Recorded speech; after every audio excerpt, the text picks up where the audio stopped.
This is it, right? The rock stool?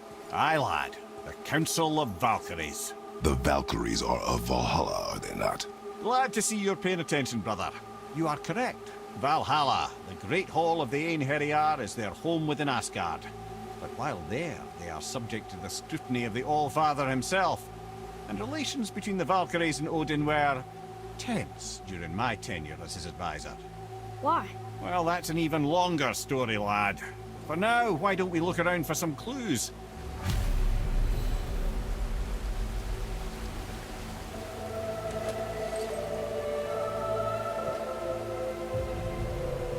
Whoa, you're back. Come here. Who is she? Gunnar, Mistress of War. After any conflict, big or small, she would be first on the scene, sussing out the worthy spirits for a free trip to Valhalla.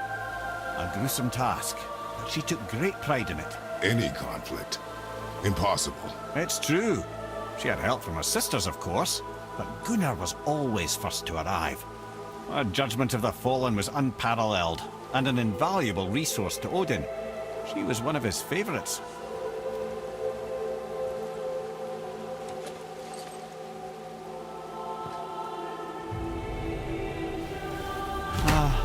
Gondul. Beautiful Gondul. And? Huh? That's it? Beautiful Gondul? No story or anything? Oh, sorry, lad. The sight of Gondul always took my breath away.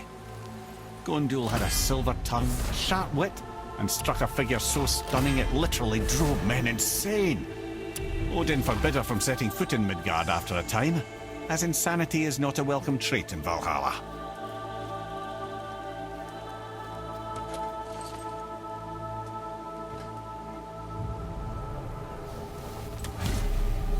This is none other than Geirdriful, the Master of Arms in Valhalla, responsible for arming and training Odin's Einherjar. His what? His army come Ragnarok. The entire reason Valhalla exists, you see.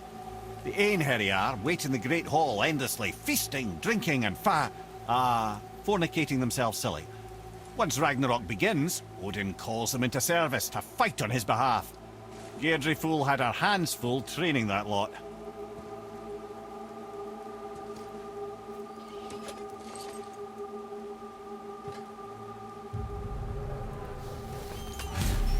This, my friends, is Kara. Now, Valkyries are volatile by nature, but Kara, the lass is wild storm personified. A wild storm. Aye, calm and collected. Then the air would shift and the fury of her storm would unleash.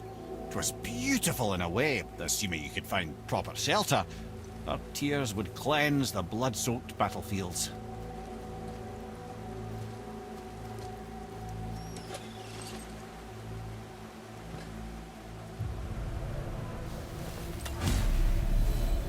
This is Rota, a chooser of the slain. I thought all the Valkyrie did that. Not exactly, lad. Although that is what they're most famous for, and by far their greatest responsibility.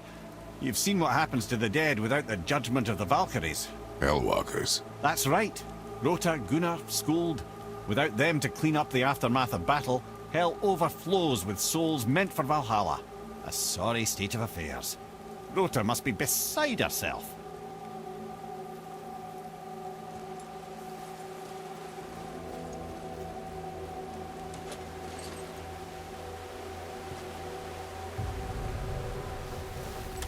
Ah, here we have Eir, the healer.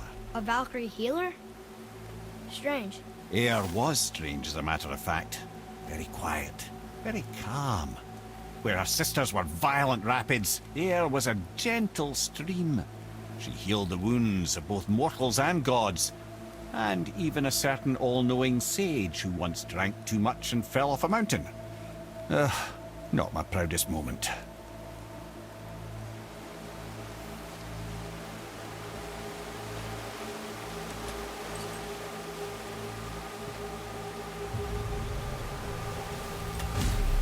Well, Hilda, Mistress of Battle. She and Odin got on quite well, actually. Her and the other Valkyries, not so much. She would spend most of her time here in Midgard observing discord between the living, and sewing some up herself from time to time. She lived for conflict. Some say she was conflict personified. I wonder what will become of her now that she's free.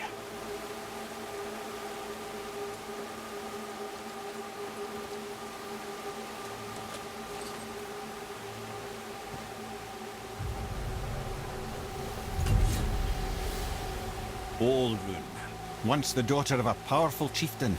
She fell defending him during a Reaver attack.